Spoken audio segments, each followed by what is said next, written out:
Karmic debt and reincarnation. Ano ang koneksyon ng karmic debt sa reincarnation? So, ito ang pag-uusapan natin today dahil ito yung naipangako ko last time na next topic natin for this video. So, ano ba itong karmic debt? So, before ko ito simulan, gusto ko lang ipaliwanag na yung topic natin today is kumbaga, ang pag-aaral kasi ng spiritual is merong level. So, katulad ito sa earth plane, merong grade 1, grade 2, grade 3, or merong elementary, may high school, at merong college.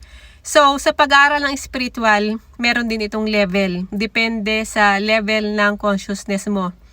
So, kung kayo yung tao na kumbaga nagbe-base kayo sa religion or yung kumbaga meron tayong paniniwala na strong belief about religion. So meaning ito yung naka-align na information para sa inyo. Kasi ang religion is nasa level pa siya ng red zone. So, sa mga Archangel, alam mo na yung level ng red zone. And then, kapag naka-enter ka ng 5th dimension or higher frequency, 5, 6, 7, 8. So, dito ka na nagsisimulang gumawa ng new life script mo na which is outside of religion ka na. Or depende pa din sa level ng consciousness mo. So, ang karma, ito yung tinuro sa atin na belief system sa religion. Kaya sinabi ko na yung religion is all about red zone. Kasi dito sa religion, dito tayo may control. Kumbaga, dito tayo namumuhay based sa kung paano tayo kontrolin ng religion, ng media, ng government, or itong all about matrix system. So, let's start. Itong pag-usapan natin is about karma or karmic debt. So, meron tayong paniniwala or belief system sa religion na kaya tayo nare-reincarnate dahil meron tayong karma. Meron tayong mga dapat na bayaran or meron tayong dapat na ma-learn na lesson. Kaya tayo nare-reincarnate many times dito sa planet Earth. At para madali ninyong maunawaan kung ano itong karmic debt na to. So dito sa physical, kapag meron tayong mga utang, dahil dito sa physical world, physical realm, yung nagko-control sa atin dito is money.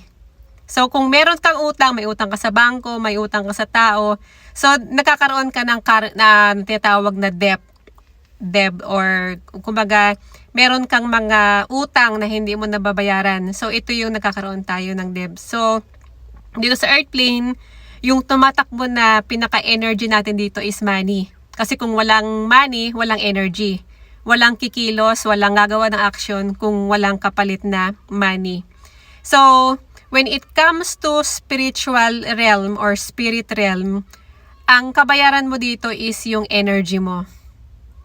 So, sa religion, it is called spirit. At sa science, it is called energy. Kumbaga, magkaiba lang yung term na ginamit pero same meaning.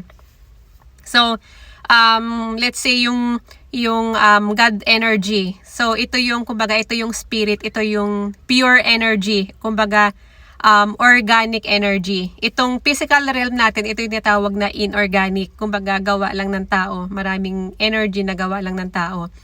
And yung pure energy which is pag sabi mo kasing energy, pure light, pure electricity or divine light, ibig sabihin it is talking about spirit or God energy, God spirit or divine light. So, sa physical realm, balik tayo dito sa physical realm, so ito yung money yung tumatakbong pinaka-energy natin. Kaya meron tayong tinatawag na debt sa mga utang natin. And then sa spirit realm naman is energy yung kabayaran. So, let's say gusto mong mag-create ng happiness, so kailangan meron kang enough energy. Meron kang pondo ng energy. Kaya kung wala kang enough energy, hindi mo makikita yung happiness sa sarili mo. Ibig sabihin, lagi mo siyang hahanapin outside of yourself. Kasi nga, hindi mo ma-feel sa sarili mo na you are whole and complete. So, lagi mo yung hahanapin sa iba. Kumbaga, wala kang satisfaction sa sarili mo. Wala kang tinatawag na inner peace. Wala kang tinatawag na joy and happiness sa sarili mo. Kaya lagi mo siyang, you are looking outside of yourself. So yun na kumbaga yung happiness mo is talagang true happiness, hindi mo siya mabibili ng pera. Sa religion, meron tayong paniniwala na kailangan pagising mo sa umaga, magpasalamat ka kasi meron kang biyayang natatanggap. Or kumbaga, pagising mo sa umaga, meron kang new life na binigay sa'yo. Kumbaga, nagising ka ulit. So, meron kang new life. So, kailangan mong magpasalamat. Kailangan mong mag-send ng gratitude. So, when it comes to energy, vibration, and frequency, actually, kung ano yung nangyayari is, every day, binibigyan tayo ng God source energy ng energy or ng pure energy.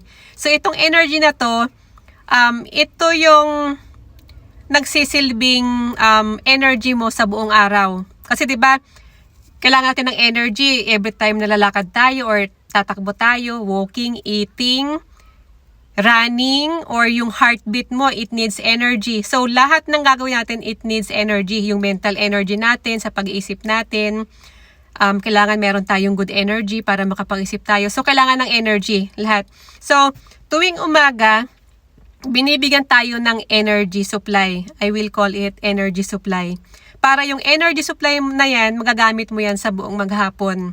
So, ang example nito sa physical realm is para kang, alam mo yung isa kang estudyante na papasok ka sa school, and then tuwing umaga, binibigyan tayo ng parents natin ng pambaon, or let's say, bibigyan ka ng 100 pesos. Yun yung allowance mo sa buong araw. And then, depende na sa'yo kung uubusin mo yung 100 pesos mo or titipirin mo. Kasi kung hindi ka marunong magtipid, maaring yung 100 pesos mo is maaring magastos mo lahat at wala nang matira. Pero kung ikaw yung tao na matipid ka, so maaring 50 pesos lang yung gastusin mo, and then yung 50 pesos, pwede mo pa siyang ilagay sa bank mo or sa alkansya mo. So ganun din yon when it comes to energy, vibration, and frequency. So everyday binibigyan tayo ni God, para madali lang yung maintindihan. So binibigyan tayo ng God source or ni God ng energy para ito yung gagamitin natin sa lahat ng activity natin. Kaya lang, ang nangyari sa atin, dahil nga sa masyado tayong attached sa mga negative, minsan sa mga kung ano yung mga nangyari sa mundo, masyado tayong emotional, masyado tayong nagpapa-apekto sa mga negativity. So, instead na matipid natin yung energy na yon, nagagamit natin sa mga nonsense na bagay. So, nagagamit natin doon sa mga drama-drama, doon sa mga low frequency activity, or ginagamit natin instead na mag-charge tayo to eat healthy food. So doon natin ginagastos sa pagbili ng mga unhealthy food, na which is lalo ring nakaka-downgrade ng ating energy or ng spirit, kasi hindi naman soul food yung kinakain natin. So ibig sabihin, pa-minus ng pa-minus. Kumbaga lagi tayong nagkakaroon ng debt sa isang araw. Kasi yung let's say nabibigyan ka ng, kung sa pera, di ba, 100 pesos. Kung sa energy naman, let's say, bigyan ka ng 1,000% ng energy or ng battery. And then, ginastos mo sa lahat ng mga low frequency activity. So, ito yung mga low frequency activity. Ito yung yung maninigarilyo tayo, yung mga bisyo na hindi beneficial sa health natin. Yung pag-inom ng alak, yung mga sobrang pag-iisip natin ng mga, kumbaga yung mga negative thoughts, mga bad emotions, masyado tayo nagkakaroon ng worries, ng fear. So lahat yon, kumbaga, nagko-consume ka ng mga negative energy. Wala ka nang naiipon. Not like pag nagpo-focus tayo sa mga positivity, sa positive mindset. So doon, hindi natin masyado nako-consume yung energy natin. And then nagkakaroon tayo ng yung mga energy na natitira, pwede pa yung mapunta sa energy bank natin. So meron tayong energy bank na hindi natin nakikita. So yung energy na yon is yung natitirang energy sa buong maghapon na hindi mo nagastos. Yun yung maiipon mo, pinaka-charge yon ng soul and spirit natin. Kaya karamihan doon sa mga, alam nyo yun na merong mga tawag dito, mga namayapa na, or alam niyo yon na inabutan na lang sila ng tawag dito, ng nagpaalam na sila dito sa mundo, pero nandoon pa rin yung galit sa kanila, nandoon pa rin yung hate. Kumbaga namatay sila sa sasama ng loob, or kumbaga hindi pa rin sila nagpatawad. So yun yung mga tao na merong tinatawag na karmic debt. Kasi nga hindi nila naibalik yung, kumbaga wala silang natira sa sarili nila, wala silang love, hindi sila nagkaroon ng, anong tawag dito, ng acceptance, or hindi nila napatawad yung sarili nila. Kumbaga nandoon sila nagbabibrate sa fear, sa worries, sa judgment, or sa, kumbaga puno sila ng galit. So nandoon sila. Kaya yun yung mga tao na nagkakaroon ng mga karmic debt. So kaya naman binibigyan sila ng pagkakataon na ma-reincarnate ulit para pagbayaran yung mga kumbaga yung karmic debt nila. Ito yung mga life lesson na hindi nila na-learn nung past life nila. So, binibigyan sila ng pagkakataon na baguhin mo ulit yun, kaya tayo nagkakaroon ng reincarnation. Kasi pag humiwalay na tayo dito sa katawang lupa natin, wala na tayong chance para humingi ng tawad. Wala na tayong chance para baguhin. So, dito lang natin nababago yung lahat ng mga pagkakamali natin dito sa physical body na to. So, yung health mo, the way kung paano ka mag-isip, kung paano ka mag-manage ng emotion, dito mo yun mababago habang nandito ka sa physical vessel mo. Pero kapag lumabas na yung soul mo, yung spirit mo sa katawan na to, wala ka ng choice, wala ka ng tawag dito, wala ka ng pagkakataon na para baguhin yon, unless na ma-realize mo during this lifetime kung ano yung mga dapat mong baguhin, kung ano yung mga dapat mong mga behavior na dapat mong baguhin, yung mga pattern na hindi na deserving para sa soul and spirit mo. So yun yung mga dapat mong baguhin. So lahat meron tayong kanya-kanyang life lesson at may kanya-kanya din tayong soul contract. Pero yung karma na yan and karmic debt na yan is depende yan sa level ng awareness mo. Dahil kapag nag-raise tayo ng vibrations and frequency, so exempted ka na lahat sa tinatawag nating karma. There is no karma. Diyan mo malalaman na wala naman talagang karma. Depende lang din sa perception and how you manage your energy, vibration, and frequency. Pero it is advanced information. Kumbaga, itong pinag-aralan, itong sinishare ko ngayon is, kumbaga pang elementary level lang ng pag-aaral ng spiritual. So meron pa tinatawag na level high school or college level. So para ka ding sa school na sa earth, ito kasing earth pinaka-university ng soul natin. So parang pag tayo nag-upgrade when it comes to DNA activation, DNA awakening, and nag-upgrade tayo. So dyan din nag-upgrade din yung ating awareness at yung ating kaalaman.